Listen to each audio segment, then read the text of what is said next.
옛날 옛날 아주 먼 옛날에 호랑이가 담배를 피우고 까치가 말을 하던 그런 시절의 이야기란다. 깊고 깊은 산골짜기를 굽이굽이 돌아가면 맑은 물이 흐르고 사시사철 바람이 부드럽게 감싸는 평화로운 마을이 하나 있었는데 그 마을 어귀에는 기와가 번듯하고 마당이 드넓은 최부잣댁이 자리 잡고 있었다.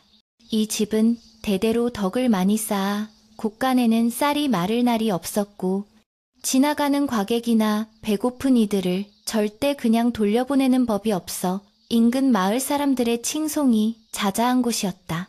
담장 너머로는 언제나 구수한 밥 짓는 냄새가 피어올랐고 가을이면 붉게 익은 감들이 주렁주렁 매달려 마치 붉은 등을 켠 듯 환하게 빛나던 그런 풍요로운 집이었다. 이 최부잣댁에는 마음씨 곱고 부지런하기로 소문난 며느리 순덕이가 살고 있었는데 그녀는 어찌나 심성이 고운지 마을 사람들 입에 오르내리지 않는 날이 없을 정도였다.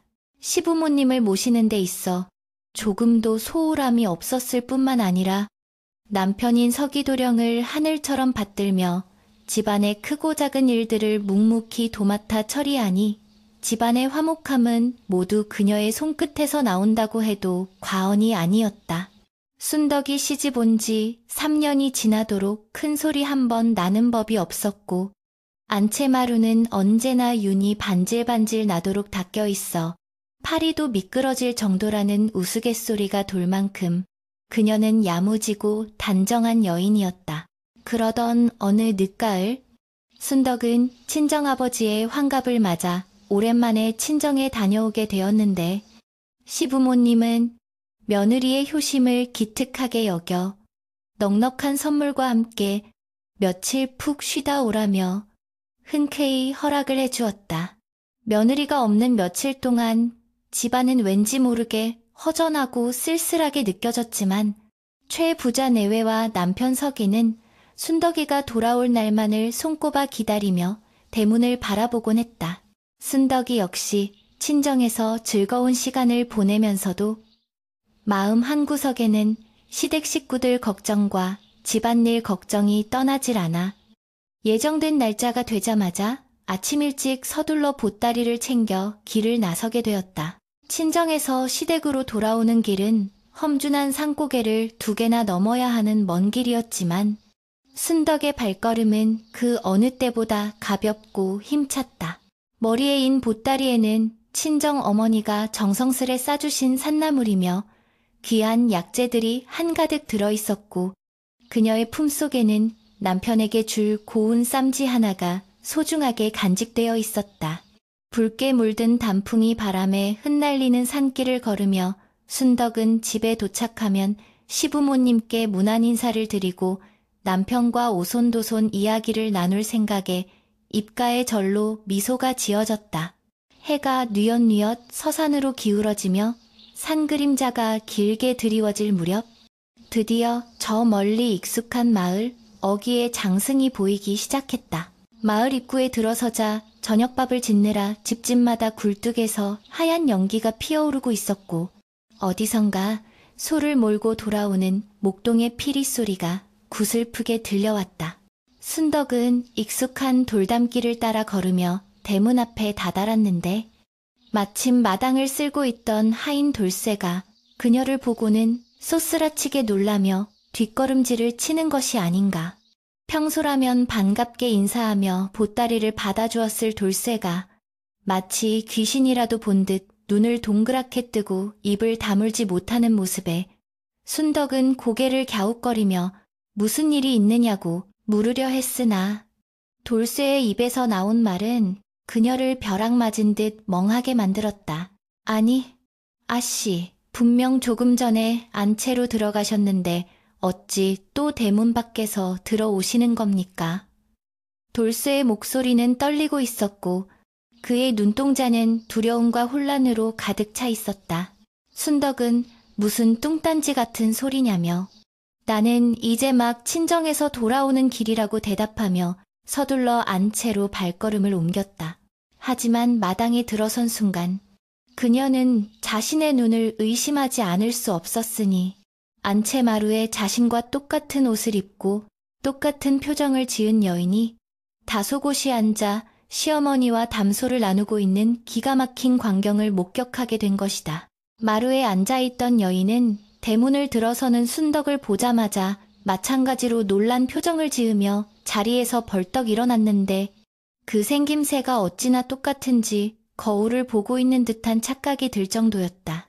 입고 있는 저고리의 색깔, 치마의 주름, 머리에 꽂은 비녀의 모양, 심지어 왼쪽 눈썹 위에 있는 작은 점까지 토시 하나 틀리지 않고 완벽하게 똑같은 모습이었다. 시어머니는 마당에 서 있는 순덕과 마루에 서 있는 여인을 번갈아 쳐다보며 입을 다물지 못했고 그 충격에 비틀거리며 기둥을 붙잡고 겨우 몸을 지탱해야만 했다. 어머니, 제가 돌아왔습니다. 저 여자는 도대체 누구입니까? 마당에 선 순덕이 억울함과 놀라움이 섞인 목소리로 외치자 마루에 있던 여인 역시 지지 않고 똑같은 목소리로 맞받아쳤다. 어머니, 제가 진짜 순덕입니다. 아까 도착해서 인사를 드리지 않았습니까? 저 여자가 누구인지 모르겠습니다. 두 여인의 목소리는 높낮이와 말투까지 똑같아서 눈을 감고 들으면 한 사람이 말하는 것과 다를 바가 없었다. 집안은 순식간에 찬물을 끼얹은 듯 고요해졌다가 이내 웅성거리는 소리로 가득 찼고 하인들은 무서움에 떨며 서로의 뒤로 숨기 바빴다. 이 소란을 듣고 사랑채에 있던 최부자와 남편 서기가 황급히 안채로 뛰어왔는데 그들 역시 눈앞에 펼쳐진 기이한 광경에 할 말을 잃고 멍하니 서 있을 수밖에 없었다. 사랑하는 아내를 두 명이나 마주하게 된 서기는 눈을 비비고 또 비벼보았지만 누가 자신의 진짜 아내인지 도저히 분간할 수가 없었다. 한 명은 방금 친정에서 돌아왔다며 보따리를 내려놓고 있고 다른 한 명은 이미 도착해서 옷을 갈아입고 편안하게 마루에 있었으나 두 사람 모두가 자신이 진짜라며 눈물을 글썽이는 모습은 영락없는 순덕이 그 자체였다. 네, 이놈들. 도대체 누가 진짜 내 며느리란 말이냐. 최 부자가 호통을 쳤지만 두 며느리는 동시에 무릎을 꿇으며 읍소했다. 아버님, 접니다. 제가 친정에 가서 아버님이 좋아하시는 약주를 받아오지 않았습니까? 마당에 있던 순덕이 보따리를 풀며 술병을 내밀자 마루에 있던 여인도 질세라 방 안에서 똑같은 술병을 들고 나오며 말했다. 아버님, 제가 아까 드린 그 술입니다. 저 여자가 들고 있는 것은 가짜입니다. 똑같은 술병, 똑같은 정성, 똑같은 기억을 가진 두 여인의 등장에 최 부자는 뒷목을 잡고 쓰러질 지경이었다. 해가 완전히 저물어 사위가 어둑어둑해지자 하인들은 횃불을 밝혀 마당을 환하게 비췄지만 불빛 아래 드러난 두 여인의 모습은 더욱더 구별하기 힘들었다. 진짜 순덕은 기가 막히고 코가 막힐 노릇이었다. 자신이 며칠 동안 고생하며 산길을 걸어 돌아왔는데 정체 모를 누군가가 내 자리를 차지하고 앉아 주인 행세를 하고 있으니 가슴이 터질 듯 답답했다. 그녀는 남편 서기를 바라보며 간절한 눈빛을 보냈지만 남편조차 혼란스러운 표정으로 뒷걸음질 치는 것을 보고 큰 슬픔과 배신감마저 느꼈다. 가짜 며느리 역시 표정 연기가 일품이라 억울해서 못 살겠다는 듯 땅을 치며 통곡을 하는데 그 모습이 어찌나 처연한지 보는 사람들의 마음을 흔들었다. 마을 사람들은 담장 너머로 고개를 내밀고 이 기이한 구경거리를 지켜보며 수군거리기 시작했다. 세상에 저렇게 똑같은 사람이 둘이나 있을 수 있나? 혹시 쌍둥이가 아니었나 아니야. 순덕이는 외동딸이라고 들었어. 이건 분명 여우가 둔갑한 거야. 사람들 사이에서는 불길한 소문이 꼬리에 꼬리를 물고 퍼져나갔고 평온하던 최 부자 댁은 순식간에 공포와 의심의 도가니로 변해버렸다. 최 부자는 마음을 가다듬고 두 며느리에게 질문을 던지기 시작했다. 너희가 시집 올 때 해왔던 혼수 품목을 하나도 빠짐없이 읊어보아라.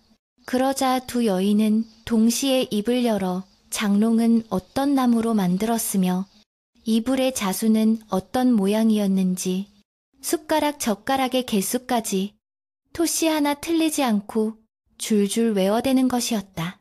심지어 시집와서 첫날 밤에 남편에게 했던 말이나 시어머니가 몰래 챙겨주었던 비상금의 위치까지 정확하게 알고 있어 가족들을 더욱 경악하게 만들었다.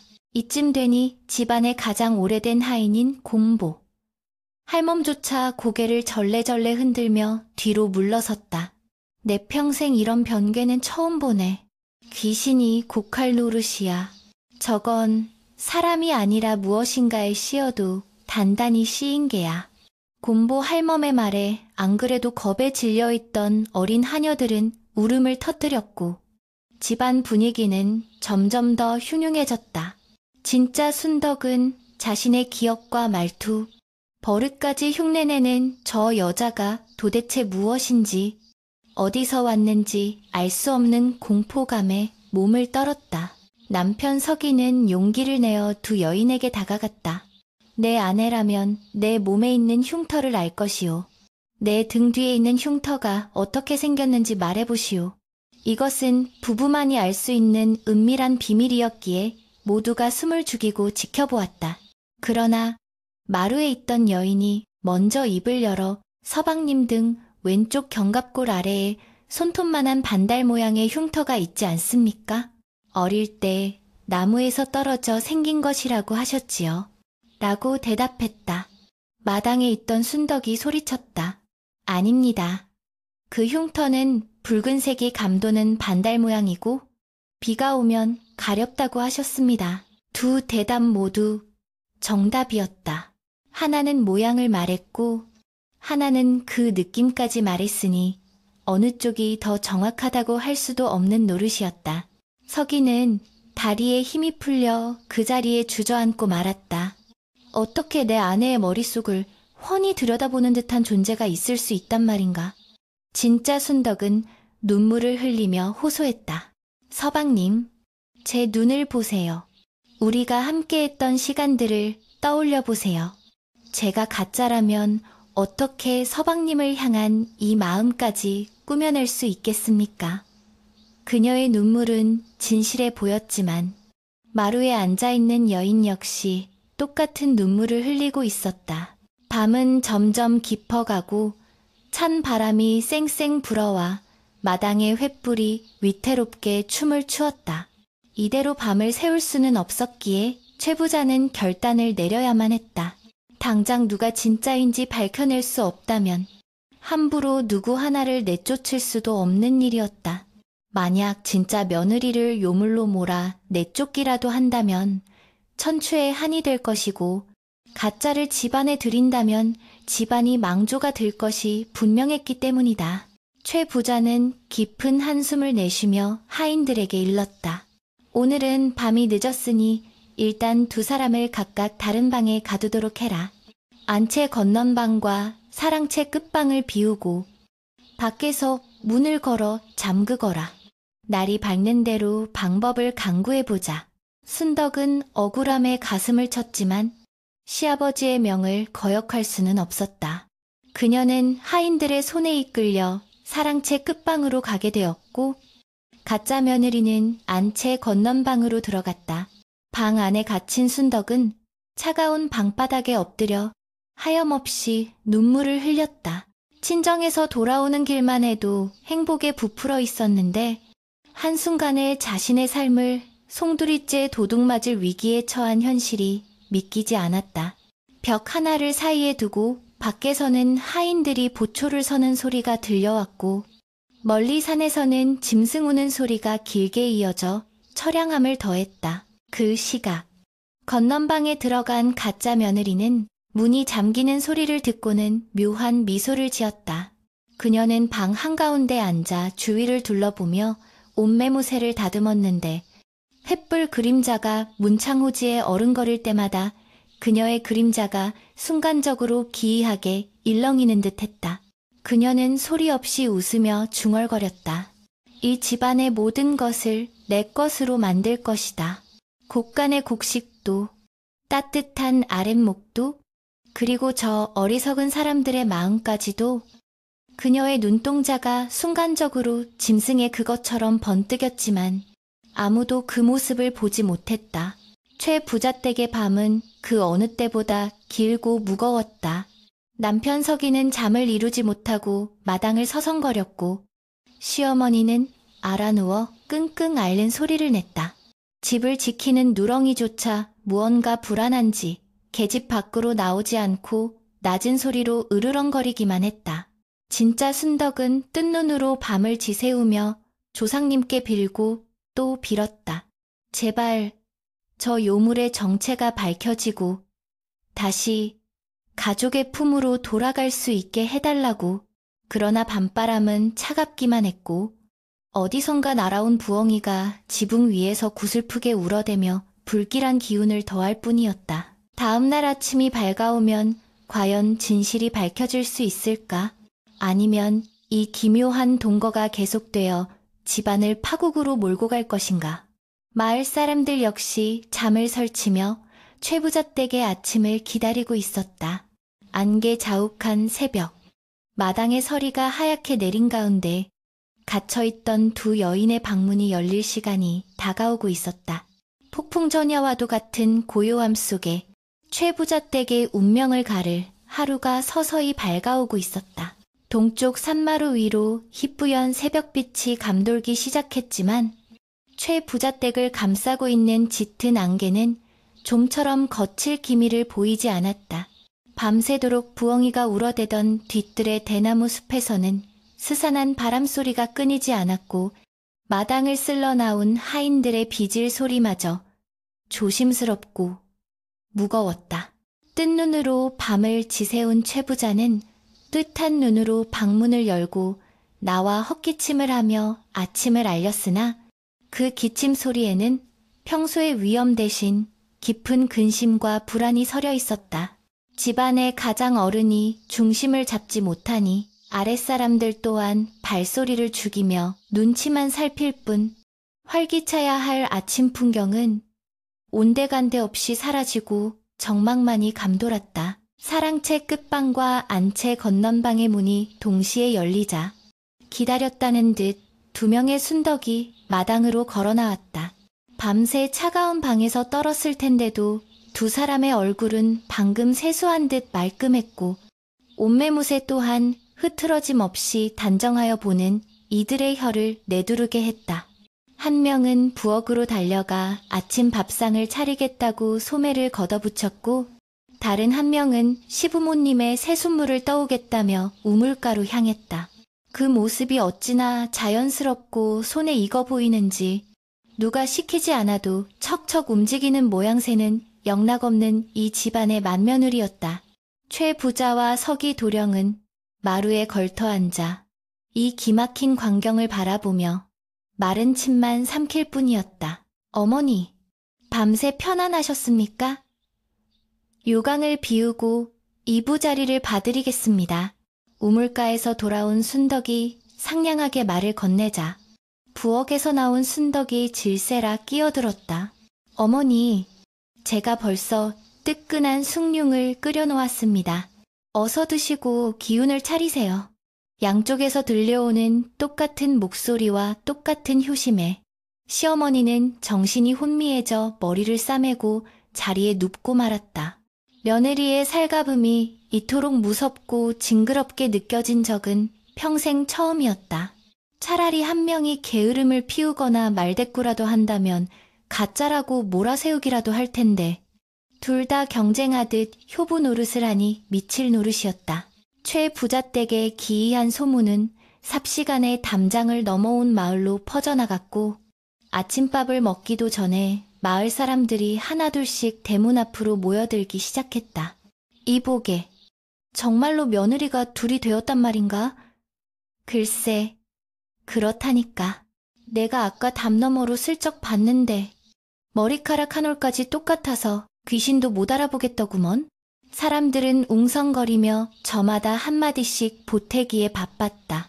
개 중에는 산신령의 조화라고 하는 이도 있었고 억울하게 죽은 처녀 귀신이 씌었다고 수군대는 이도 있었으며 심지어는 최 부자가 첩을 들여놓고 며느리 핑계를 댄다는 터무니없는 헛소문까지 돌기 시작했다. 마을의 아낙네들은 물동이를 이고 가다가도 최 부자 댁 쪽을 흘끔거리며 혀를 찼다.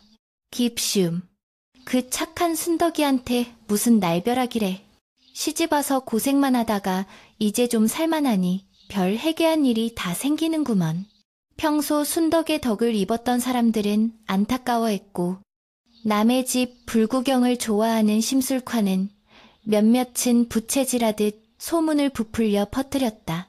마을어기 정자나무 아래는 온통 최부자댁 이야기로 들끓었고 아이들조차 똑같은 색시가 둘이래요 하며 노래를 부르고 뛰어다녀 마을 전체가 술렁거렸다.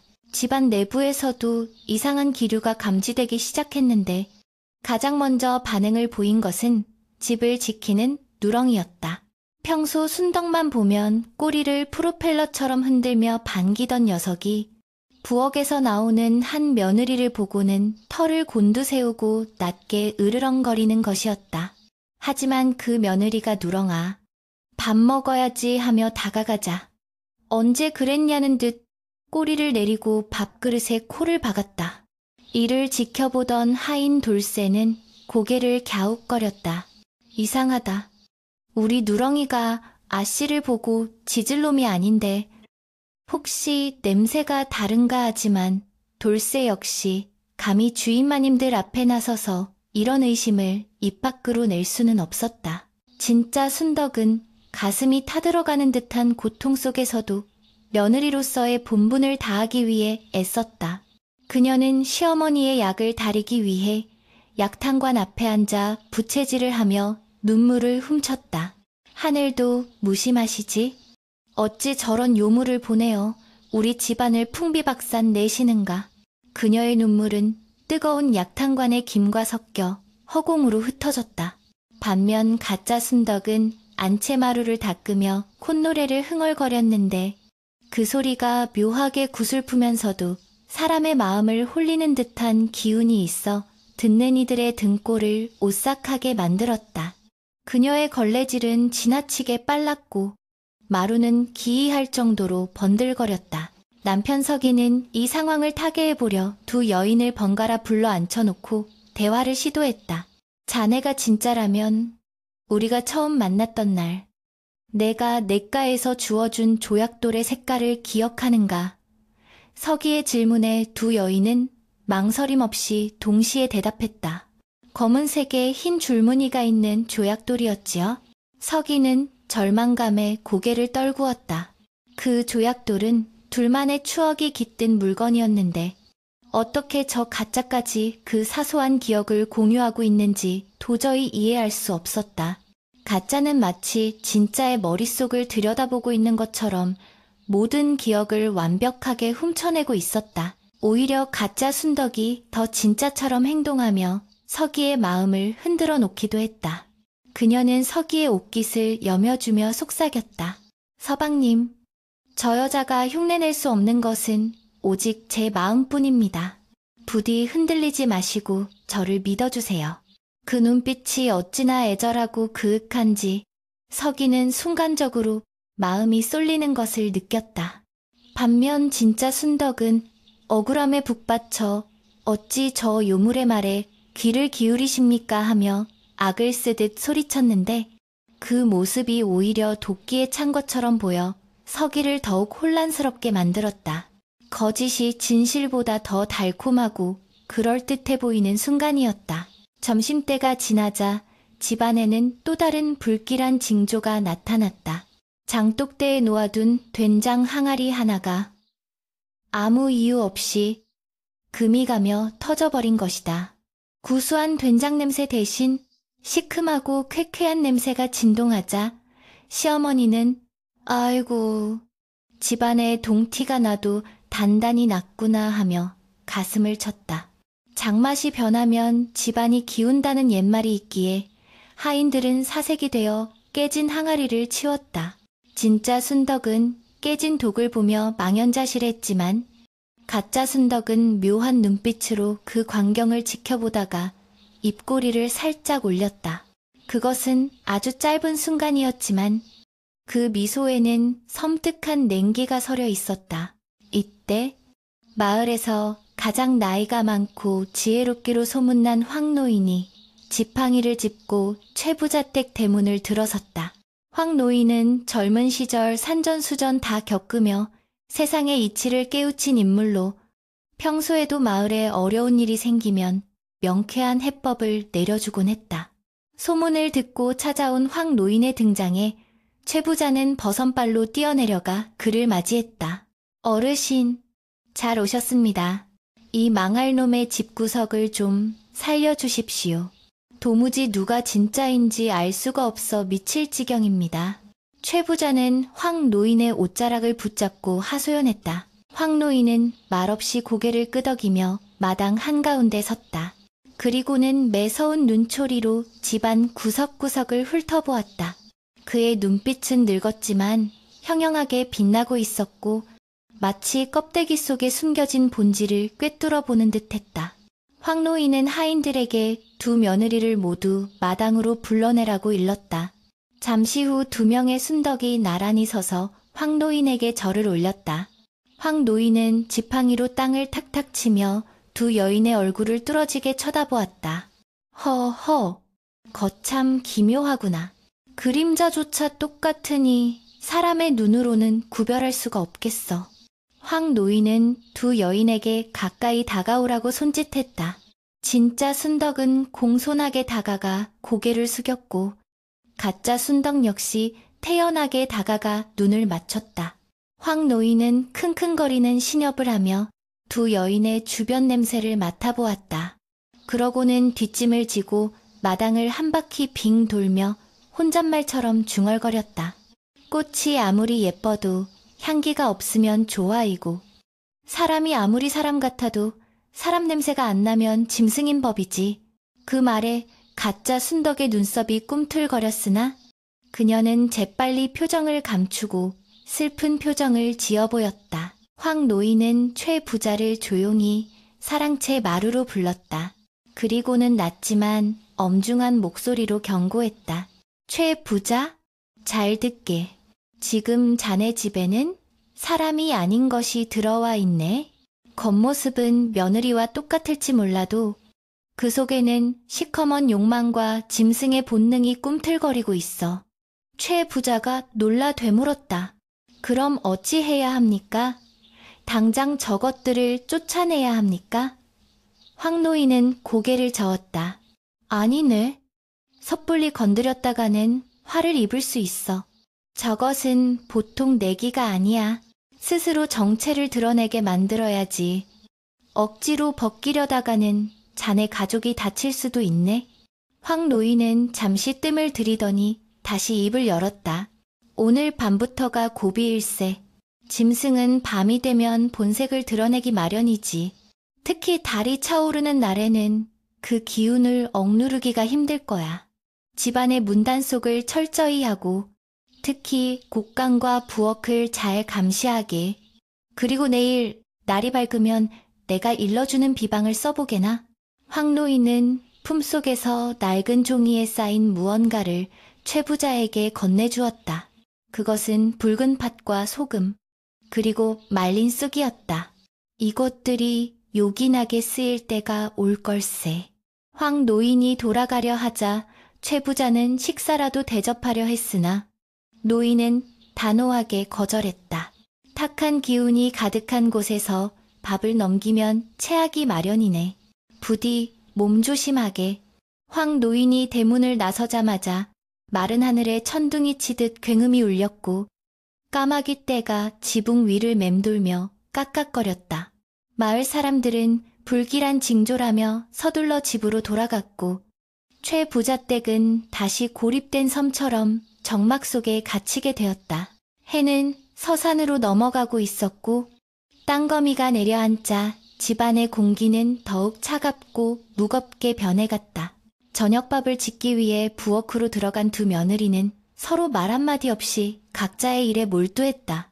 아궁이에 불을 지피는 진짜 순덕의 얼굴은 그을음과 눈물로 얼룩져 있었지만 쌀을 씻는 가짜 순덕의 손놀림은 기계처럼 정확하고 빨랐다. 타닥타닥 타오르는 장작불 소리만이 부엌의 정적을 채우고 있었고 불빛에 비친 두 그림자는 벽 위에서 기괴하게 춤을 추었다. 가짜 순덕은 쌀을 안 치며 솥뚜껑을 닫는 순간 아무도 보지 못하게 솥 안으로 무언가를 뱉어 넣었다. 그것은 인간의 타액이 아닌 끈적하고 붉은 액체였다. 밤이 깊어지자 가족들은 각자의 방으로 들어갔지만 아무도 잠을 이루지 못했다. 최 부자는 황 노인이 주고 간 팥과 소금을 베개 밑에 넣고 뜬 눈으로 천장을 응시했다. 서기는 아내에 대한 그리움과 공포 사이에서 괴로워하며 술잔만 기울였다. 진짜 순덕은 사랑채 끝방에 다시 갇혀 문틈으로 들어오는 달빛을 바라보며 기도를 올렸다. 조상님, 제발 저를 도와주세요. 이대로 물러설 수는 없습니다. 그녀의 간절한 기도는 바람을 타고 하늘로 올라가는 듯했다. 반면 안채 건넌방에 있는 가짜 순덕은 이불 속에 웅크리고 앉아 몸을 떨고 있었다. 추위 때문이 아니었다. 황 노인이 다녀간 뒤로 몸속에서 끓어오르는 야성을 억누르기가 점점 힘들어지고 있었기 때문이다. 그녀는 입맛을 다시며 손톱을 세워 방바닥을 긁었다. 끼익, 끼익하는 소름 끼치는 소리가 방 안에 울려 퍼졌지만 밖에서는 바람소리에 묻혀 들리지 않았다. 그녀의 눈은 어둠 속에서 푸르게 빛나고 있었고 그림자에는 길쭉한 꼬리 같은 형상이 어른거렸다. 바람이 거세지며 창호지 문이 덜컹거렸다. 마치 누군가 문을 열어달라고 흔드는 것만 같았다. 최 부자댁 식구들은 이불을 머리끝까지 뒤집어 쓰고 공포에 떨었다. 오늘 밤 이 집안에는 과연 무슨 일이 벌어질 것인가? 인간의 탈을 쓴 짐승과 자신의 자리를 지키려는 인간의 소리 없는 전쟁은 이제 막 시작되려 하고 있었다. 어둠은 더욱 짙어지고 마을의 개들은 일제히 짖기를 멈추고 어디론가 숨어버린 듯 고요했다. 폭풍이 몰아치기 직전에 숨막히는 긴장감이 최 부자댁을 집어 삼키고 있었다. 깊은 밤, 온 세상이 잠든 듯 고요했지만 최 부자댁의 공기는 팽팽하게 당겨진 활시위처럼 긴장감으로 가득 차 있었다. 구름에 가려진 달빛이 희미하게 마당을 비추고 있었고 가끔씩 불어오는 바람에 대나무 숲이 스산하게 울어대며 잠 못 이루는 이들의 마음을 더욱 뒤숭숭하게 만들었다. 모두가 숨을 죽이고 있는 그 시각, 안채 건넌방에 홀로 남겨진 가짜 순덕은 이불을 박차고 일어나 방 한가운데 앉았다. 그녀의 눈동자는 어둠 속에서도 형형하게 빛나고 있었는데 그것은 인간의 눈빛이라기보다는 먹잇감을 노리는 야생 짐승의 그것과 흡사했다. 그녀는 답답하다는 듯 옷깃을 풀어헤치고 거친 숨을 몰아쉬며 자신의 팔뚝을 벅벅 긁어대기 시작했는데 그 소리가 마치 마른 나무 껍질을 긁는 듯 거칠고 섬뜩했다. 그녀는 방바닥에 납작 엎드려 문틈으로 바깥 동태를 살피더니 아무런 인기척이 없음을 확인하고는 소리 없이 문을 열고 마당으로 나섰다. 그녀의 발걸음은 믿을 수 없을 정도로 가벼워서 모래알 하나 밟는 소리조차 나지 않았고 마치 그림자가 벽을 타고 흐르듯 유연하고 은밀했다. 그녀가 향한 곳은 부엌이 아닌 뒤뜰의 닭장이었다. 며칠 동안 인간의 음식으로만 배를 채우다 보니 뱃속에서 끓어오르는 비릿한 갈증을 참을 수가 없었던 것이다. 닭장 앞에 다가선 그녀는 입맛을 다시며 가늘고 긴 혀를 내밀어 입술을 핥았고 그 순간 닭장 안에 닭들이 살기를 감지했는지 일제히 푸드덕거리며 불안한 울음소리를 내기 시작했다. 그때 마당 구석 계집에 웅크리고 있던 누렁이가 낌새를 채고 튀어나와 맹렬하게 지저대기 시작했다. 컹컹컹 정막을 깨는 누렁이의 짖는 소리는 집안 사람들을 깨울 만큼 크고 위협적이었다. 가짜 순덕은 소스라치게 놀라 몸을 돌리며 누렁이를 노려보았는데 그 순간 그녀의 눈에서 푸른 광채가 뿜어져 나왔다. 그녀는 낮은 목소리로 짐승의 으르렁거리는 소리를 내며 누렁이에게 다가갔다. 그러자 용맹하기로 소문난 누렁이가 갑자기 깨갱거리며 꼬리를 다리 사이로 감추고 뒷걸음질을 쳤다. 마치 상위 포식자를 만난 초식동물처럼 공포에 질려 바들바들 떨더니 이내 계집 깊숙한 곳으로 숨어버리고 말았다. 사랑채 끝방에서 뜬 눈으로 밤을 지새우던 진짜 순덕은 누렁이의 짖는 소리에 벌떡 일어나 문구멍으로 밖을 내다보았다. 어둠 때문에 선명하게 보이지는 않았지만 희미한 달빛 아래 한 여인이 닭장 앞에 서 있는 모습이 어렴풋이 보였다. 그 뒷모습은 영락없는 자신의 모습이었으나 그림자는 이상하게도 길쭉하고 풍성한 무언가를 달고 있는 것처럼 보였다. 순덕은 숨이 턱 막히는 공포를 느꼈지만 동시에 저 여자가 사람이 아님을 확신하게 되었다. 그녀는 떨리는 손을 모아쥐고 마음속으로 다짐했다. 내 반드시 저 요물의 정체를 밝혀내리라. 우리 가족을 해치게 둘 수는 없어. 다음 날 아침, 최 부잣댁의 아침상은 여느 때와 다름없이 차려졌으나 그 분위기는 사뭇 달랐다. 밤새 닭들이 시끄럽게 울어댄 탓에 식구들 모두 잠을 설쳐 눈밑이 습했고 마당에는 알 수 없는 짐승의 털뭉치가 몇 가닥 굴러다니고 있었다. 하인 돌쇠가 마당을 쓸다가 흰 털 뭉치를 발견하고는 고개를 갸웃거렸다. 이게 무슨 털이지? 개털도 아니고 닭털도 아닌 것이 뻣뻣하기가 쇠털 같네. 돌쇠의 중얼거림을 들은 최 부자는 황 노인의 경고를 떠올리며 표정이 굳어졌다. 그는 아무 말 없이 털뭉치를 집어들어 냄새를 맡아보았는데 코를 찌르는 누린내가 진동을 했다. 아침 식사 자리에서도 기이한 일은 계속되었다. 진짜 순덕이 정성스레 끓인 된장국을 맛본 시어머니가 인상을 찌푸리며 숟가락을 내려놓았다. 국맛이 왜 이러냐. 쇠맛이 나는 것 같기도 하고 비린내가 나는 것 같기도 하고 도무지 먹을 수가 없구나. 시어머니의 타박에 진짜 순덕은 당황하여 어쩔 줄 몰라 했다. 어머니, 평소와 똑같이 끓였습니다. 그럴 리가 없습니다. 억울함에 눈시울이 붉어진 순덕이 국을 맛보려 하자 옆에 앉아있던 가짜 순덕이 잽싸게 자신의 국그릇을 내밀며 말했다. 어머니, 제 것을 드셔보세요. 저는 간을 아주 잘 맞추었답니다. 가짜 순덕은 식사 예절도 잊은 채 허겁지겁 밥을 먹어치우고 있었는데 그 모습이 평소의 얌전한 며느리와는 거리가 멀었다. 밥을 씹지도 않고 꿀꺽꿀꺽 삼키는가 하면 생선 가시를 발라내지도 않고 통째로 씹어먹는 소리가 우드득 우드득 하고 들려 식구들의 비위를 상하게 했다. 남편 서기는 아내의 낯선 식성을 보고 놀라 젓가락질을 멈추었다. 부인, 체하겠소. 천천히 드시오.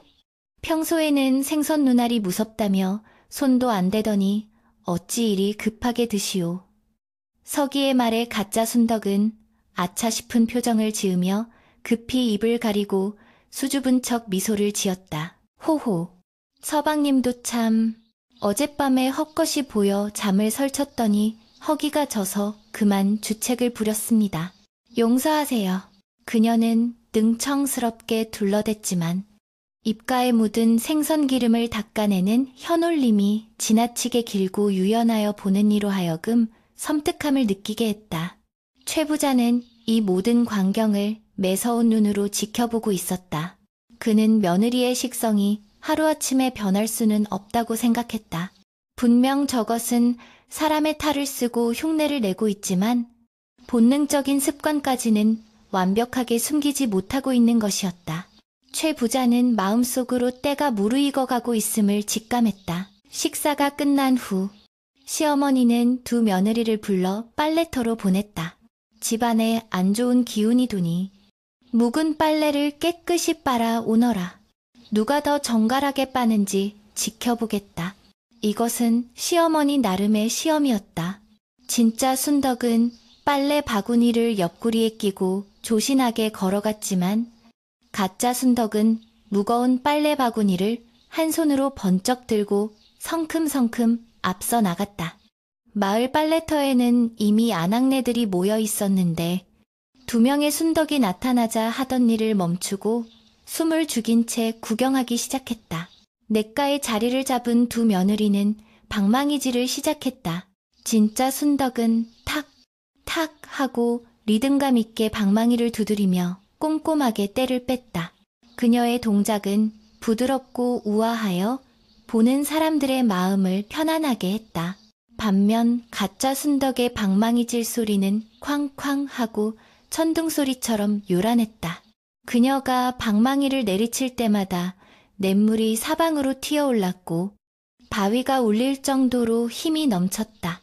심지어 그녀가 쥐고 있던 굵은 빨래 방망이가 힘을 이기지 못하고 쩍 하고 갈라지며 부러지는 일이 발생했다. 마을 아낙네들은 입을 다물지 못하고 수군거렸다.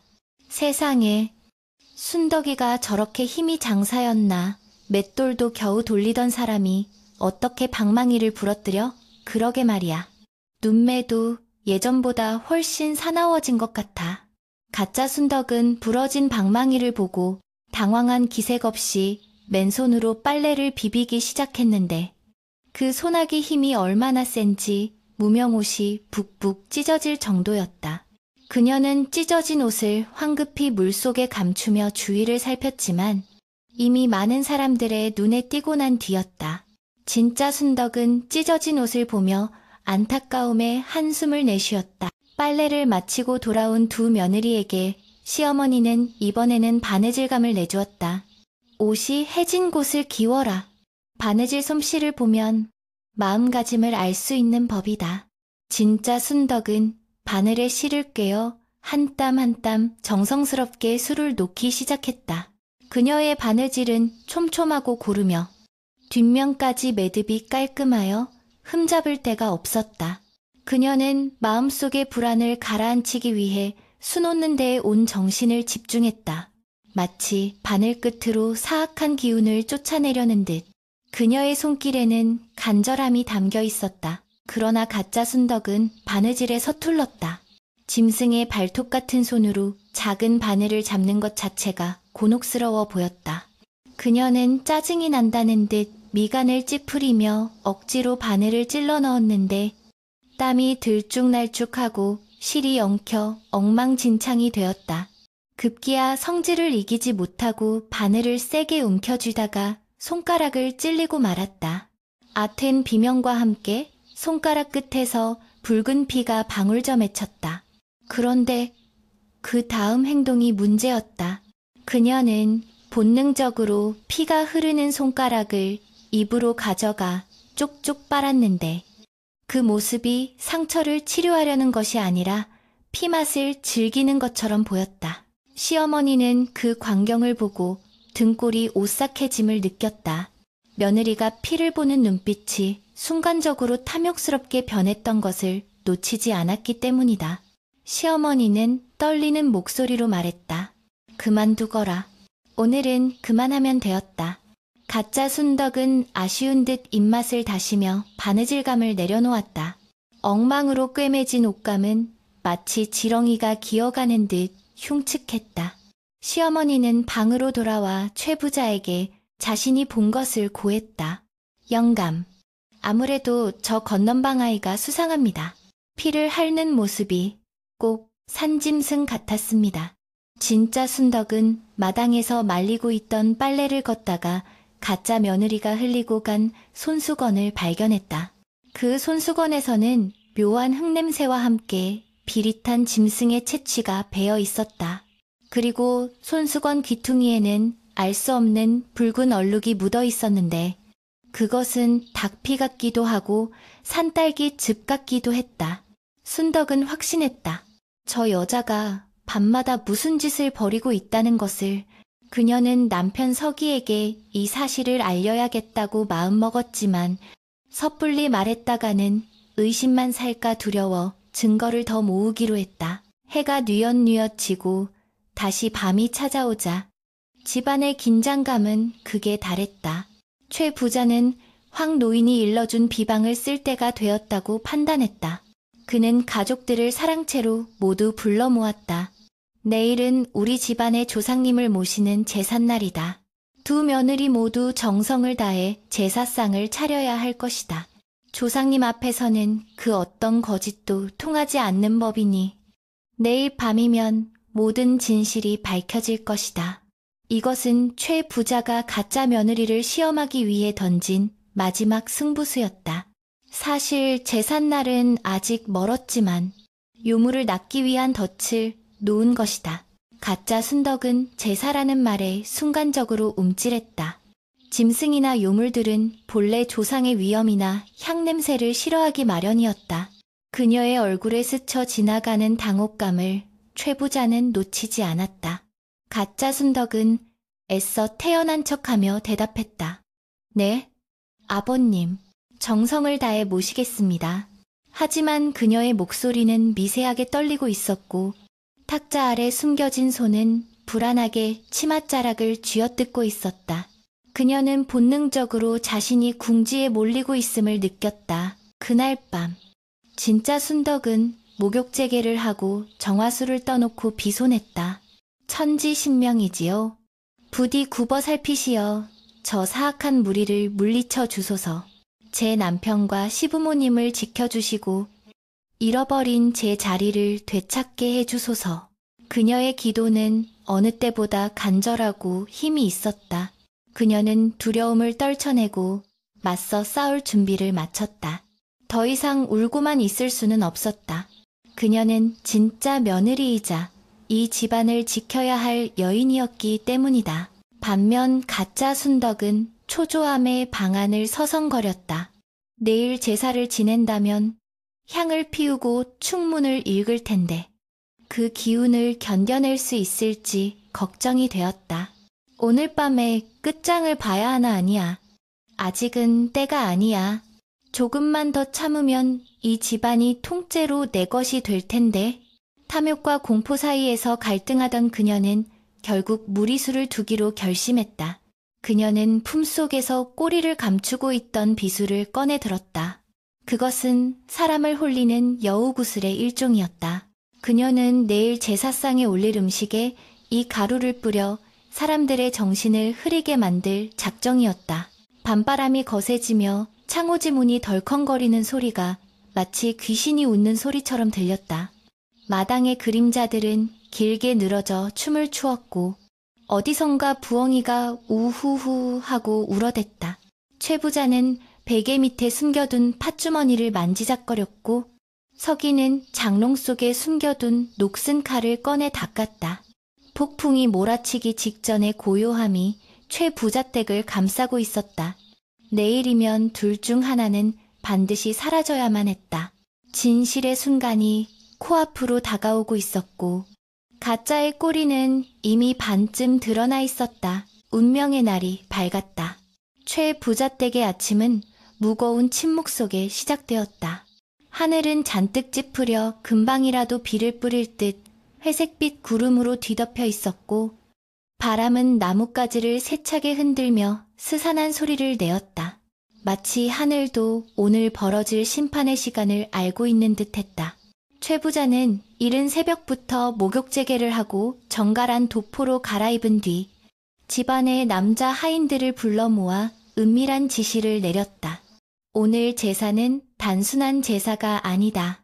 마당 곳곳에 멍석을 깔고 대문 밖에는 소금을 뿌려 놓아라. 그리고 내가 신호를 보내면 준비해 둔 것을 즉시 가져오도록 하라. 하인들은 주인의 비장한 표정에 압도되어 말없이 고개를 끄덕이며 각자 맡은 위치로 흩어졌다. 안채 부엌에서는 제사 음식을 장만하는 두 며느리의 움직임이 분주했다. 진짜 순덕은 경건한 마음으로 전을 부치고 나무를 묻혔다. 그녀는 음식을 하나하나 만들 때마다 조상님께 마음속으로 빌었다.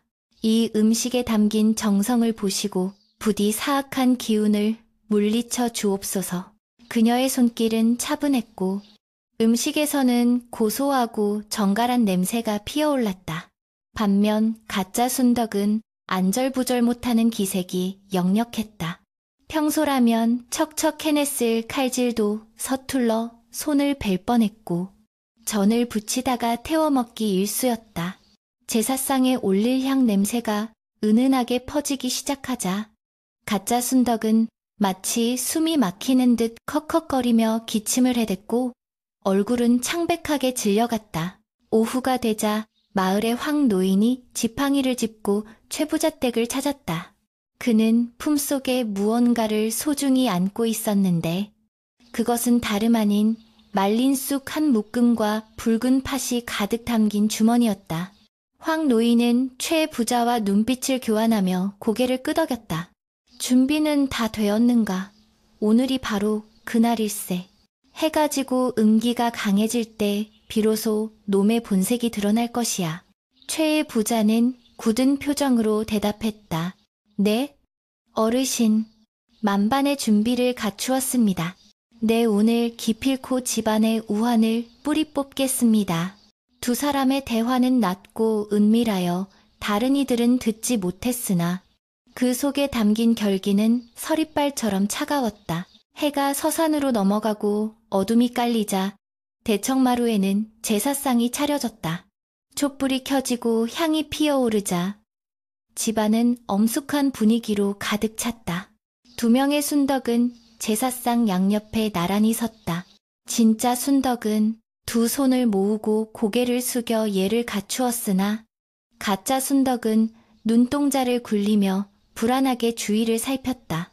향연기가 그녀 쪽으로 흘러갈 때마다 그녀는 코를 찡그리며 고개를 돌렸고 몸을 비틀며 괴로워했다. 짐승은 본래 불과 향을 무서워하는 법인데 인간의 탈을 썼다 한들 그 본능적인 공포심까지 감출 수는 없는 노릇이었다. 최 부자가 제주가 되어 술잔을 올리고 축문을 읽기 시작했다. 유세차. 효소 나무개는 감히 고하나이다. 최 부자의 목소리는 쩌렁쩌렁하게 울려 퍼졌고 축문의 내용은 평소와 달리 사악한 기운을 몰아내고 집안의 안녕을 비는 강력한 주문과도 같았다. 축문이 낭독되는 동안 가짜 순덕의 몸떨림은 더욱 심해졌다. 그녀는 식은땀을 줄줄 흘리며 다리에 힘이 풀리는 것을 가까스로 버티고 있었다. 남편 석이는 그 모습을 곁눈질로 지켜보며 주먹을 꽉 쥐었다. 조금만 더 참아다오. 내 손으로 진짜 아내를 되찾을 것이다. 축문이 끝나자 최 부자는 갑자기 목소리를 높여 외쳤다. 이제 조상님께서 오셨으니 부정을 씻어내기 위해 쑥을 태우고 팥을 뿌리겠다. 이것은 예정에 없던 절차였다. 가짜 순덕이 놀라서 고개를 드는 순간 황 노인이 마당 한가운데 미리 준비해둔 화로에 쑥 묶음을 던져 넣었다. 순식간에 매캐하고 짙은 쑥 냄새가 진동하며 흰 연기가 피어올랐다. 동시에 최 부자는 주머니에서 붉은 팥을 한 움큼 쥐어 가짜 며느리를 향해 힘껏 뿌렸다. 물러가라, 이 요물아. 붉은 파달들이 타다닥 소리를 내며 가짜 순덕의 몸에 부딪혔다. 그 순간 믿을 수 없는 일이 벌어졌다. 파달에 맞은 가짜 순덕이 키익 하고 찢어지는 듯한 비명을 지르며 바닥에 뒹굴었다. 그것은 사람의 비명이 아니라 산짐승이 덫에 걸려 발악하는 소리였다. 그녀의 피부에서는 치익하는 소리와 함께 검은 연기가 피어올랐고 고운 얼굴은 일그러지며 기괴하게 변해갔다. 뜨거워. 그녀는 고통에 몸부림치며 옷을 쥐어뜯었다. 그러자 치마 속에서 오랫동안 숨겨왔던 9개의 꼬리가 튀어나와 사방으로 요동치기 시작했다. 여우다 꼬리가 9 달린 구미호다. 사람들은 공포에 질려 소리쳤다. 정체가 드러난 가짜 순덕. 아니 구미호는 더 이상 사람 흉내를 낼 필요가 없다는 듯 붉은 눈을 번뜩이며 이빨을 드러냈다. 네 이놈들, 감히 나를 속여. 구미호는 날카로운 손톱을 세우고 최 부자를 향해 달려들었다. 그때 숨죽이고 있던 누렁이가 튀어나와 구미호의 발목을 물어뜯었다. 컹컹. 누렁이의 용맹한 공격에 구미호는 잠시 주춤했고 그 틈을 타 하인들이 몰려와 장대로 구미호를 위협했다. 서기는 벽에 걸려있던 낡은 활을 잡았다. 비록 사냥꾼은 아니었으나 아내를 지키겠다는 일념 하나로 활 시위를 당겼다. 내 집에서 썩 나가지 못하겠느냐. 서기의 외침과 함께 화살이 날아갔다. 화살은 구미호의 어깨를 스치고 지나갔다.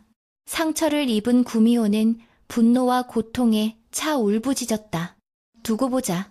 내 언젠가 다시 돌아와 이 원수를 갚을 것이다.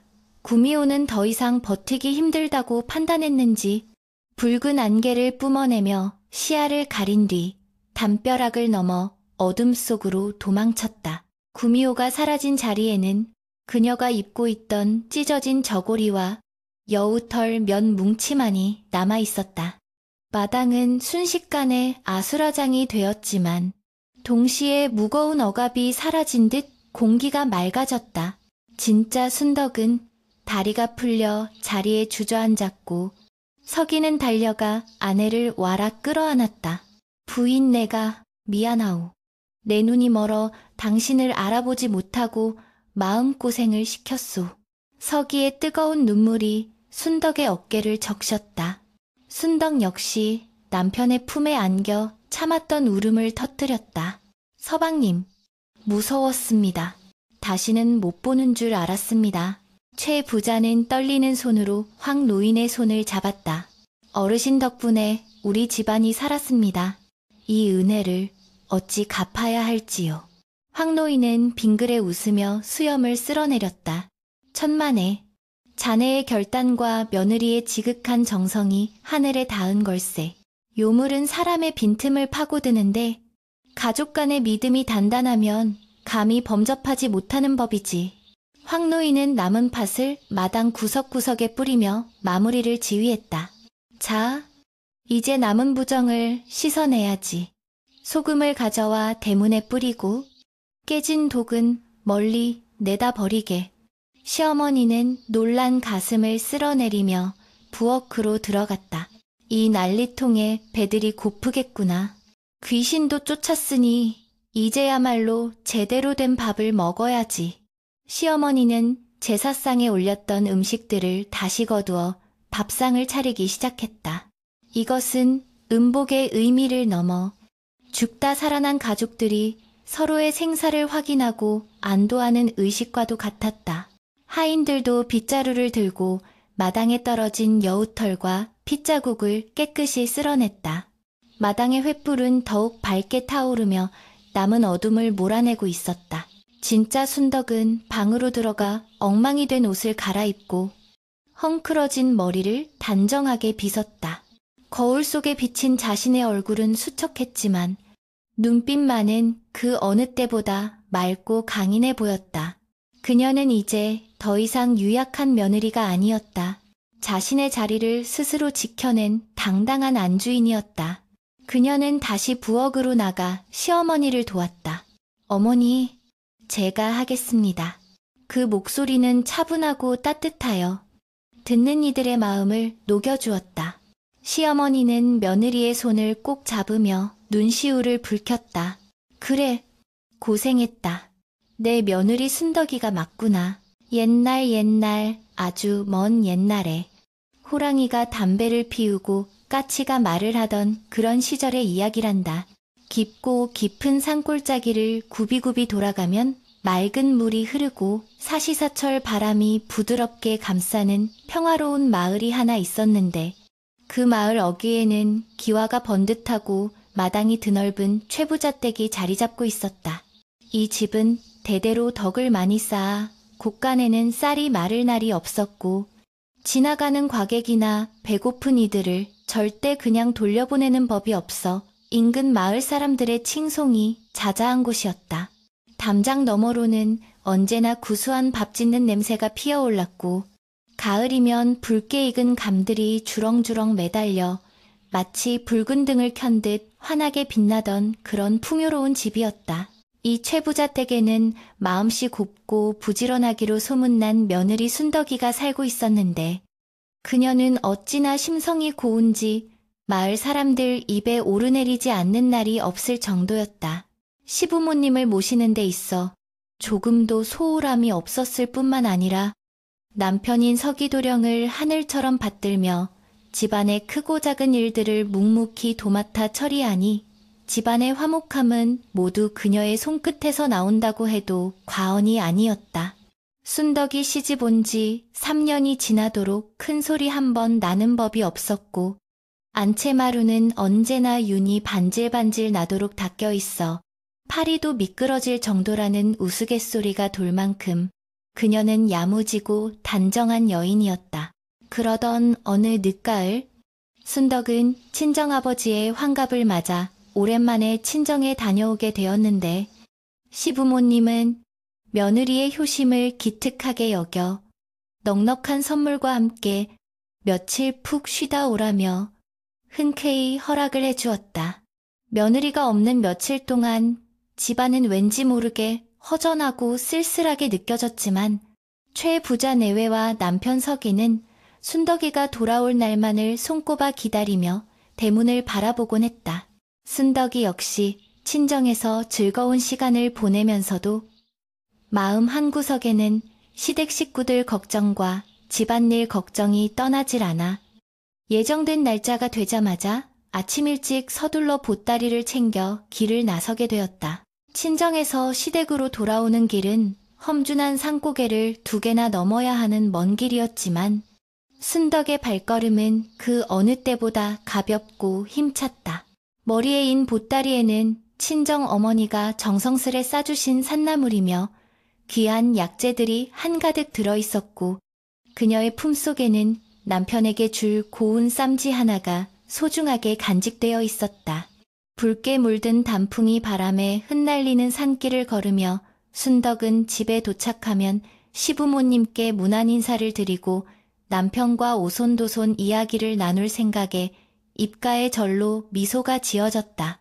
해가 뉘엿뉘엿 서산으로 기울어지며 산 그림자가 길게 드리워질 무렵 드디어 저 멀리 익숙한 마을 어귀의 장승이 보이기 시작했다. 마을 입구에 들어서자 저녁밥을 짓느라 집집마다 굴뚝에서 하얀 연기가 피어오르고 있었고 어디선가 소를 몰고 돌아오는 목동의 피리 소리가 구슬프게 들려왔다. 순덕은 익숙한 돌담길을 따라 걸으며 대문 앞에 다다랐는데 마침 마당을 쓸고 있던 하인 돌쇠가 그녀를 보고는 쏘스라치게 놀라며 뒷걸음질을 치는 것이 아닌가. 평소라면 반갑게 인사하며 보따리를 받아주었을 돌쇠가 마치 귀신이라도 본 듯 눈을 동그랗게 뜨고 입을 다물지 못하는 모습에 순덕은 고개를 갸웃거리며 무슨 일이 있느냐고 물으려 했으나 돌쇠의 입에서 나온 말은 그녀를 벼락 맞은 듯 멍하게 만들었다. 아니, 아씨, 분명 조금 전에 안채로 들어가셨는데 어찌 또 대문 밖에서 들어오시는 겁니까? 돌쇠의 목소리는 떨리고 있었고 그의 눈동자는 두려움과 혼란으로 가득 차 있었다. 순덕은 무슨 뚱딴지 같은 소리냐며 나는 이제 막 친정에서 돌아오는 길이라고 대답하며 서둘러 안채로 발걸음을 옮겼다. 하지만 마당에 들어선 순간 그녀는 자신의 눈을 의심하지 않을 수 없었으니 안채마루에 자신과 똑같은 옷을 입고 똑같은 표정을 지은 여인이 다소곳이 앉아 시어머니와 담소를 나누고 있는 기가 막힌 광경을 목격하게 된 것이다. 마루에 앉아있던 여인은 대문을 들어서는 순덕을 보자마자 마찬가지로 놀란 표정을 지으며 자리에서 벌떡 일어났는데 그 생김새가 어찌나 똑같은지 거울을 보고 있는 듯한 착각이 들 정도였다. 입고 있는 저고리의 색깔, 치마의 주름, 머리에 꽂은 비녀의 모양, 심지어 왼쪽 눈썹 위에 있는 작은 점까지 토시 하나 틀리지 않고 완벽하게 똑같은 모습이었다. 시어머니는 마당에 서 있는 순덕과 마루에 서 있는 여인을 번갈아 쳐다보며 입을 다물지 못했고 그 충격에 비틀거리며 기둥을 붙잡고 겨우 몸을 지탱해야만 했다. 어머니, 제가 돌아왔습니다. 저 여자는 도대체 누구입니까? 마당에 선 순덕이 억울함과 놀라움이 섞인 목소리로 외치자 마루에 있던 여인 역시 지지 않고 똑같은 목소리로 맞받아쳤다. 어머니, 제가 진짜 순덕입니다. 아까 도착해서 인사를 드리지 않았습니까? 저 여자가 누구인지 모르겠습니다.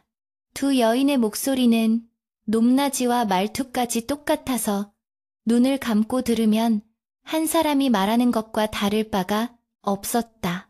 집안은 순식간에 찬물을 끼얹은 듯 고요해졌다가 이내 웅성거리는 소리로 가득 찼고 하인들은 무서움에 떨며 서로의 뒤로 숨기 바빴다.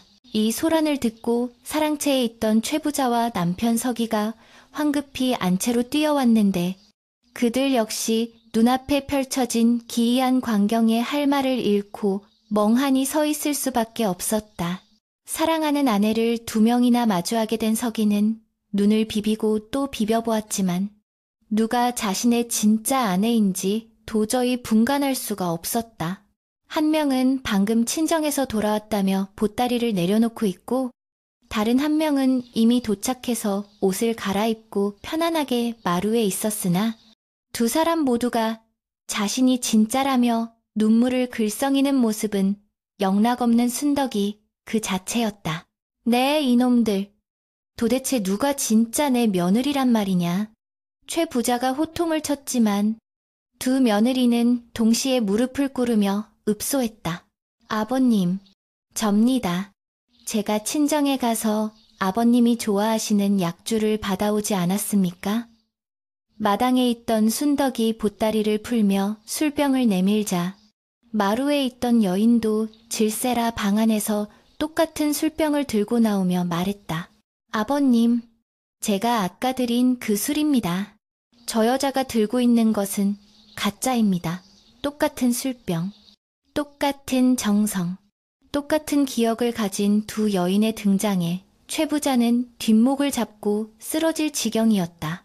해가 완전히 저물어 사위가 어둑어둑해지자 하인들은 횃불을 밝혀 마당을 환하게 비췄지만 불빛 아래 드러난 두 여인의 모습은 더욱더 구별하기 힘들었다. 진짜 순덕은 기가 막히고 코가 막힐 노릇이었다. 자신이 며칠 동안 고생하며 산길을 걸어 돌아왔는데 정체 모를 누군가가 내 자리를 차지하고 앉아 주인 행세를 하고 있으니 가슴이 터질 듯 답답했다. 그녀는 남편 서기를 바라보며 간절한 눈빛을 보냈지만 남편조차 혼란스러운 표정으로 뒷걸음질 치는 것을 보고 큰 슬픔과 배신감마저 느꼈다. 가짜 며느리 역시 표정 연기가 일품이라 억울해서 못 살겠다는 듯 땅을 치며 통곡을 하는데 그 모습이 어찌나 처연한지 보는 사람들의 마음을 흔들었다. 마을 사람들은 담장 너머로 고개를 내밀고 이 기이한 구경거리를 지켜보며 수군거리기 시작했다. 세상에 저렇게 똑같은 사람이 둘이나 있을 수 있나? 혹시 쌍둥이가 아니었나 아니야. 순덕이는 외동딸이라고 들었어. 이건 분명 여우가 둔갑한 거야. 사람들 사이에서는 불길한 소문이 꼬리에 꼬리를 물고 퍼져나갔고 평온하던 최 부자 댁은 순식간에 공포와 의심의 도가니로 변해버렸다. 최 부자는 마음을 가다듬고 두 며느리에게 질문을 던지기 시작했다. 너희가 시집 올 때 해왔던 혼수 품목을 하나도 빠짐없이 읊어보아라. 그러자 두 여인은 동시에 입을 열어 장롱은 어떤 나무로 만들었으며 이불의 자수는 어떤 모양이었는지 숟가락 젓가락의 개수까지 토시 하나 틀리지 않고 줄줄 외워대는 것이었다.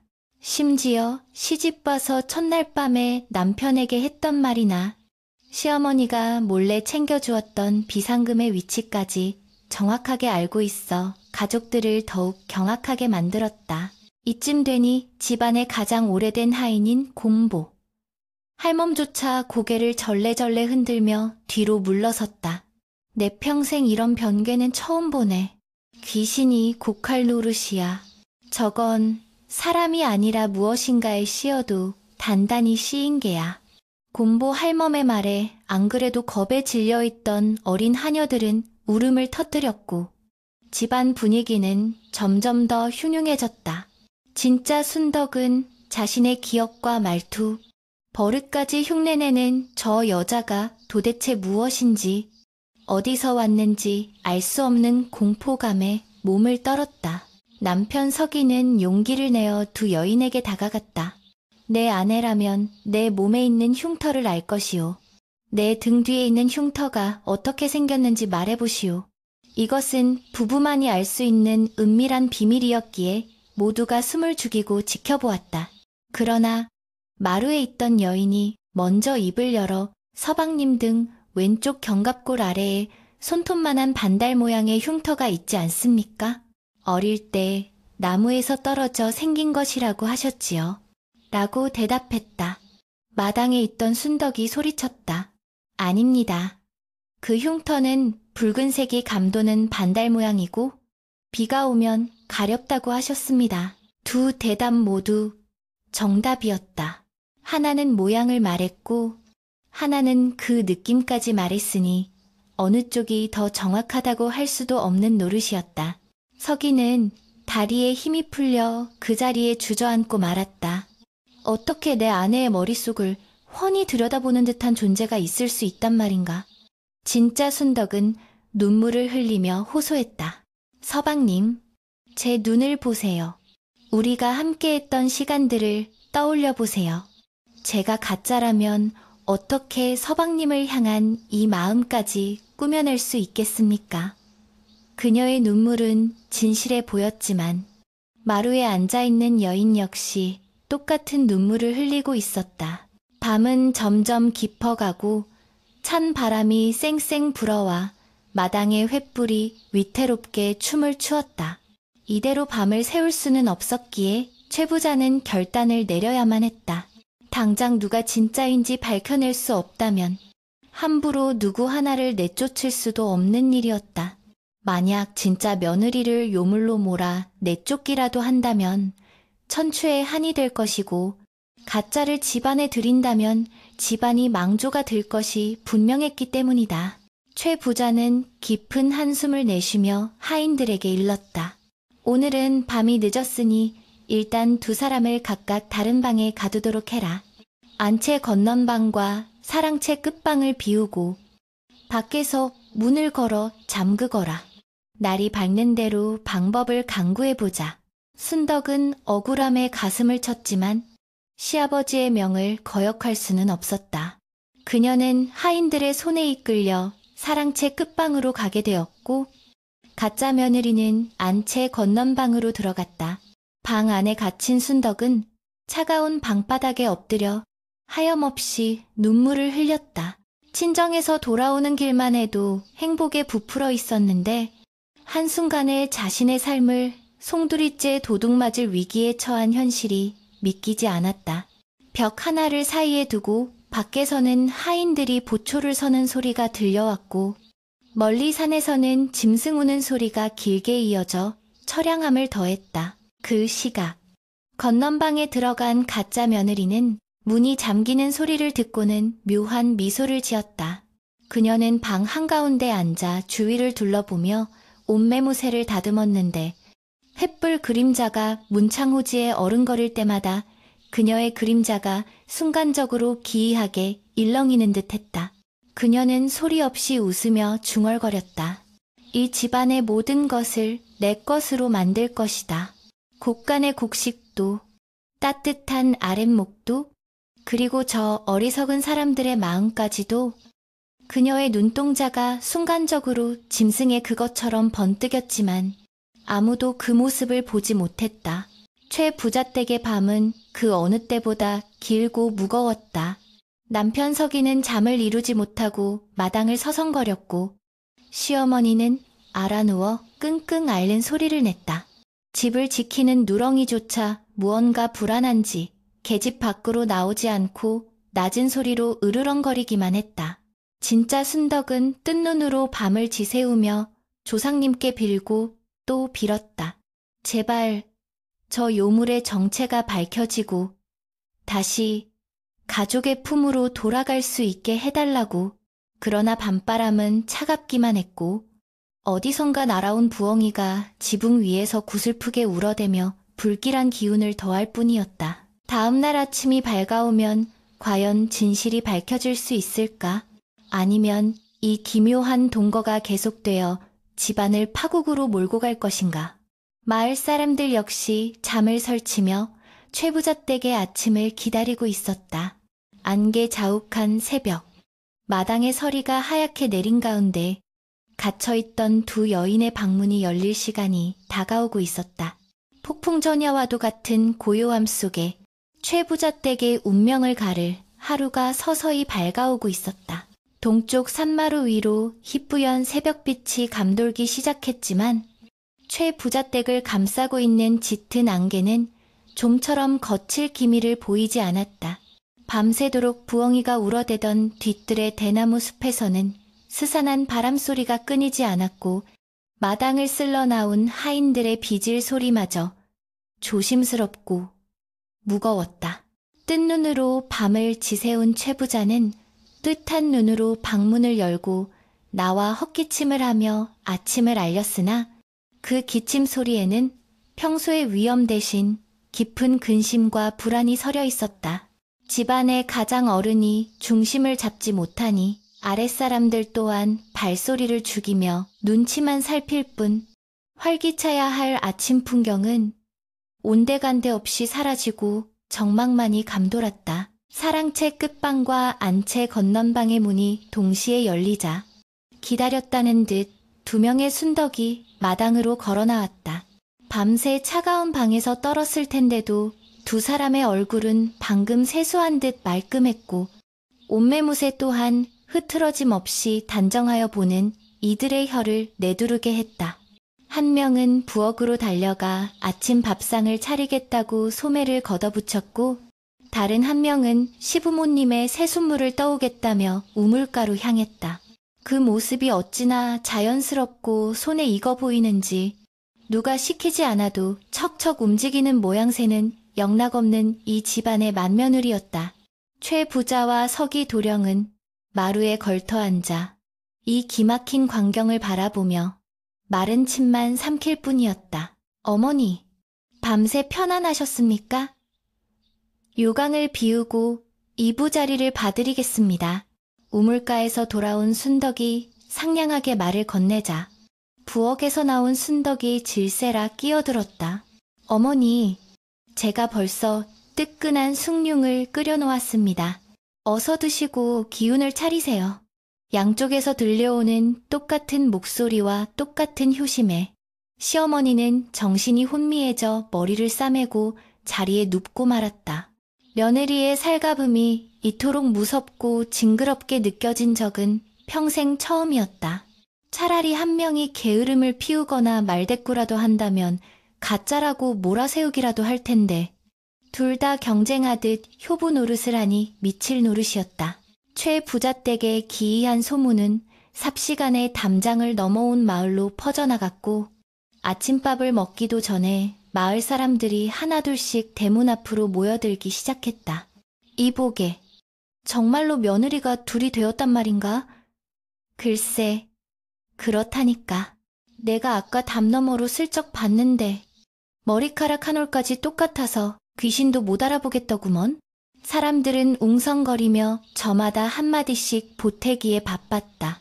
개중에는 산신령의 조화라고 하는 이도 있었고 억울하게 죽은 처녀 귀신이 씌었다고 수군대는 이도 있었으며 심지어는 최 부자가 첩을 들여놓고 며느리 핑계를 댄다는 터무니없는 헛소문까지 돌기 시작했다. 마을의 아낙네들은 물동이를 이고 가다가도 최 부자 댁 쪽을 흘끔거리며 혀를 찼다. 깁시움. 그 착한 순덕이한테 무슨 날벼락이래. 시집와서 고생만 하다가 이제 좀 살만하니 별 해괴한 일이 다 생기는구먼.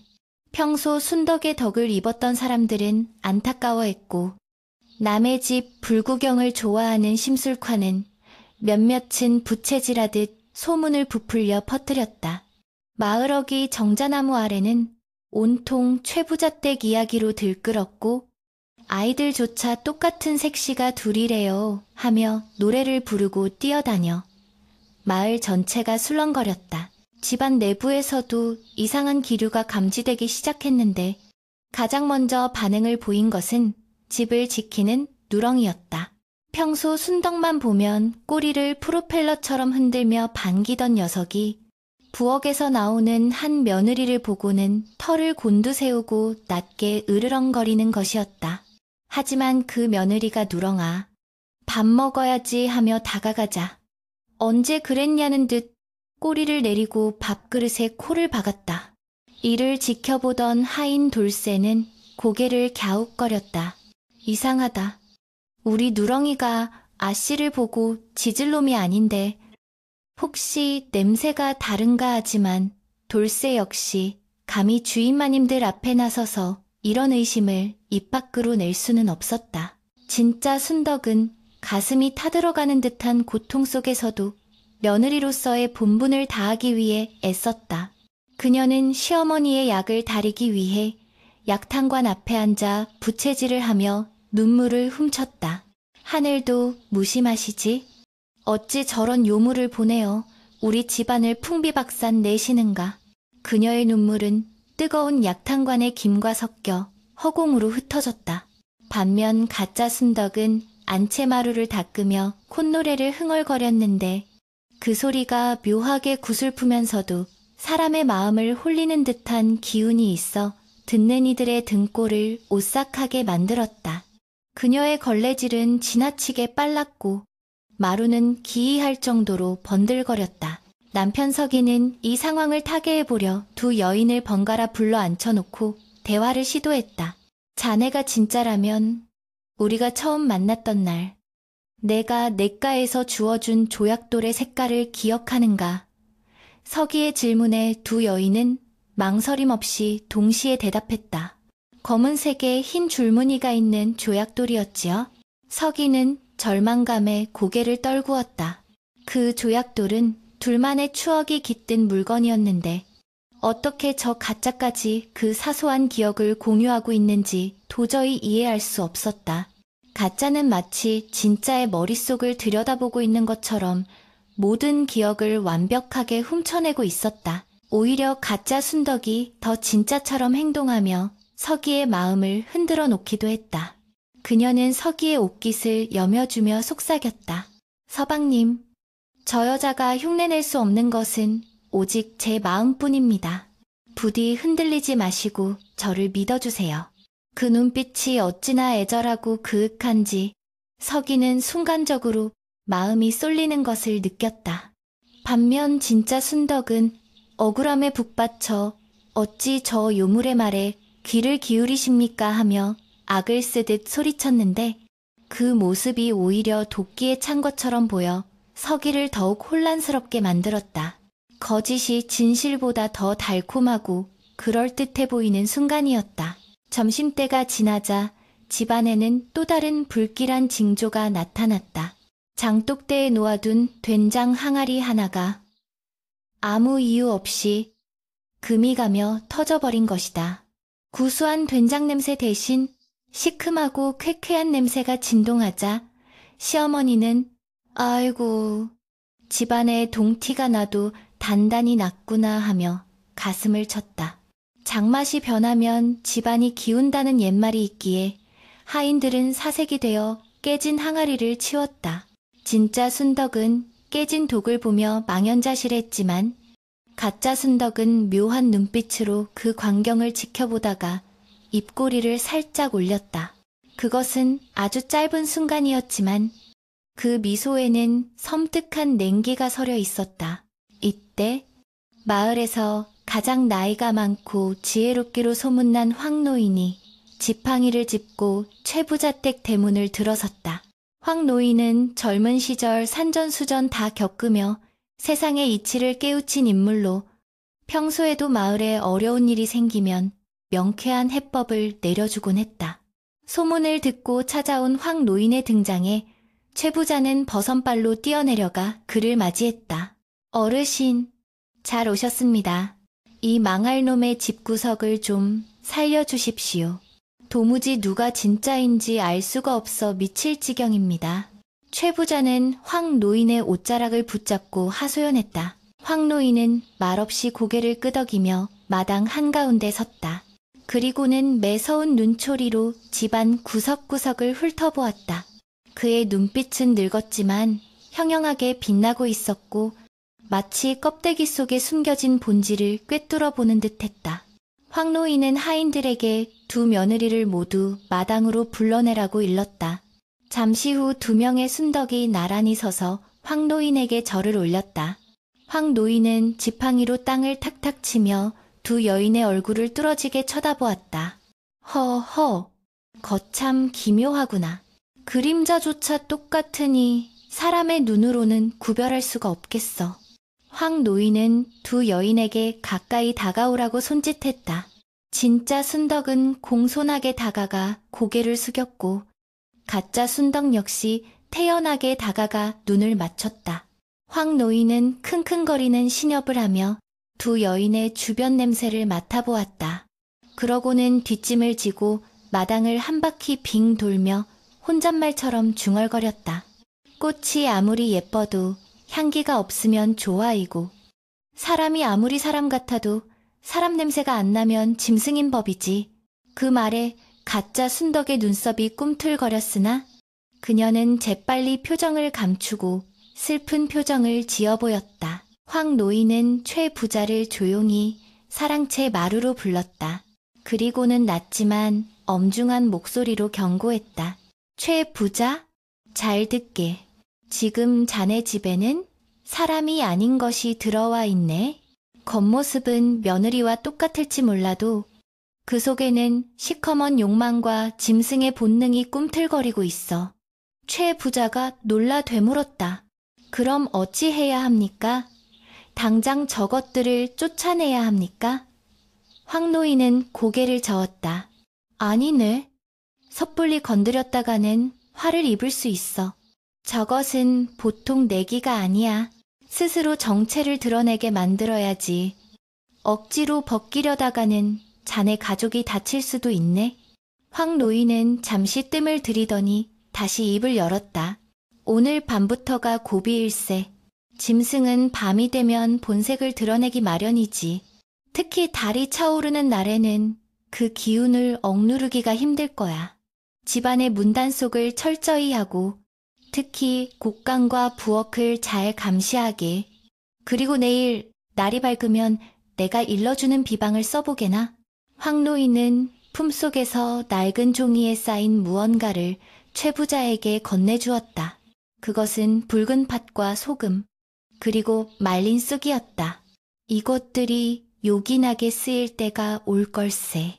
황 노인이 돌아가려 하자 최 부자는 식사라도 대접하려 했으나 노인은 단호하게 거절했다. 탁한 기운이 가득한 곳에서 밥을 넘기면 체하기 마련이네. 부디 몸조심하게. 황 노인이 대문을 나서자마자 마른 하늘에 천둥이 치듯 굉음이 울렸고 까마귀 떼가 지붕 위를 맴돌며 깍깍거렸다. 마을 사람들은 불길한 징조라며 서둘러 집으로 돌아갔고 최 부자댁은 다시 고립된 섬처럼 정막 속에 갇히게 되었다. 해는 서산으로 넘어가고 있었고 땅거미가 내려앉자 집안의 공기는 더욱 차갑고 무겁게 변해갔다. 저녁밥을 짓기 위해 부엌으로 들어간 두 며느리는 서로 말 한마디 없이 각자의 일에 몰두했다. 아궁이에 불을 지피는 진짜 순덕의 얼굴은 그을음과 눈물로 얼룩져 있었지만 쌀을 씻는 가짜 순덕의 손놀림은 기계처럼 정확하고 빨랐다. 타닥타닥 타오르는 장작불 소리만이 부엌의 정적을 채우고 있었고 불빛에 비친 두 그림자는 벽 위에서 기괴하게 춤을 추었다. 가짜 순덕은 쌀을 안 치며 솥뚜껑을 닫는 순간 아무도 보지 못하게 솥 안으로 무언가를 뱉어 넣었다. 그것은 인간의 타액이 아닌 끈적하고 붉은 액체였다. 밤이 깊어지자 가족들은 각자의 방으로 들어갔지만 아무도 잠을 이루지 못했다. 최 부자는 황 노인이 주고 간 팥과 소금을 베개 밑에 넣고 뜬 눈으로 천장을 응시했다. 서기는 아내에 대한 그리움과 공포 사이에서 괴로워하며 술잔만 기울였다. 진짜 순덕은 사랑채 끝방에 다시 갇혀 문틈으로 들어오는 달빛을 바라보며 기도를 올렸다. 조상님, 제발 저를 도와주세요. 이대로 물러설 수는 없습니다. 그녀의 간절한 기도는 바람을 타고 하늘로 올라가는 듯했다. 반면 안채 건넌방에 있는 가짜 순덕은 이불 속에 웅크리고 앉아 몸을 떨고 있었다. 추위 때문이 아니었다. 황 노인이 다녀간 뒤로 몸속에서 끓어오르는 야성을 억누르기가 점점 힘들어지고 있었기 때문이다. 그녀는 입맛을 다시며 손톱을 세워 방바닥을 긁었다. 끼익, 끼익하는 소름 끼치는 소리가 방 안에 울려 퍼졌지만 밖에서는 바람소리에 묻혀 들리지 않았다. 그녀의 눈은 어둠 속에서 푸르게 빛나고 있었고